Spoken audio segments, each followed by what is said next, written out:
Howdy, I'm Grey Pilgrim. Well, I was just doing some digging, researching recently on this number Mark IV Webley, actually 380, that I recently purchased. And well, I found some information, and one thing I found that was really interesting was a recent paper. Well, it's from 2013. It's by a fellow named Simon Harold Walker. And it's called The Rise and Fall of the Second British Empire, the Evolution of the British Small Arms and Rifles from 1850 to 1950. Now, this was his dissertation for his honors program in the history department for a BA at the University of Strathclyde. But in this, he goes into depth about the 38 Webley. Well, it turns out the Mark IV 455 Webley was an iteration of the usual Webley design, the Mark I, Mark II, Mark III, Mark IV. This one, on the other hand, started out as an Enfield. See, now, Webley was a commercial operation. Enfield was the actual British small arms factory development arm of the Army. And they came up with I think it was a number 1 Mark I. And Webley noticed it. I don't know, they were over there chatting about something. And somebody said, you know, we developed this commercial pistol. We call it the Mark IV. And how about that? These pins are in the same place, and the screws in the same place, and the levers in the same place, and the cylinder's the same size, and the barrel has exactly the same contours. You guys stole our design, and they sued the government. Well, the High Court decided against Webley. But Enfield and the government decided to pay Webley anyway. Strange that. Well, it was sort of a under the table admission that they did something wrong.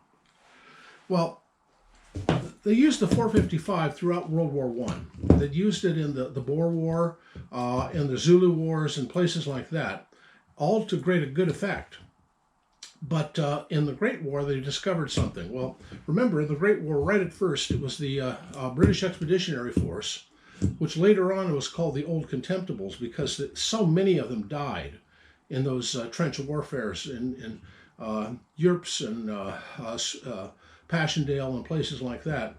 That, you know, the main part of the British Empire's forces were conscript. And somebody in the War Department decided that it would be really better to teach these new doughboys on something a little lighter than the 455, because they were wincing and they were flinching and they just didn't really get good aim with it. At least that was the inspired wisdom of the War Department. Anyway, or War Office, I think they call it. Anyway, the decision was made to try and trim it down a bit. Well, Webley heard about this, and they created their Mark IV 38. The War Department or War Office said, no, we don't want that. We want to build something ourselves. So they built their own 38, and then they tested it, decided against it, and scrapped the whole program. Well, things went along just fine until 1938. In 1938, this little thing called invasion of Belgium and France and stuff took place from this fellow named Hitler over in Germany. And the War Office says, oh my goodness, we need more SMLEs, we need more Webleys, we need more everything. And they went over to Webley and said, Webley, please make some 38s for us. I mean, I know you're tilled up for that because we know you made some and you've got the line to produce it. And we need anything you've got. We'll take Ruby 32s out of Spain if necessary, just like in World War I. We just need weapons of any kind. So at that point, Webley started making these again. And this one is from World War II because it says war finish on it, meaning that it's using this sort of, it's not the high gloss bluing that was on early pre-war Webleys. This is a dull matte finish that it looks sort of like Parkerizing, but I don't know exactly sure what it is. But anyway, remember now, the British War Office had decided that this was a Mark I Type 1.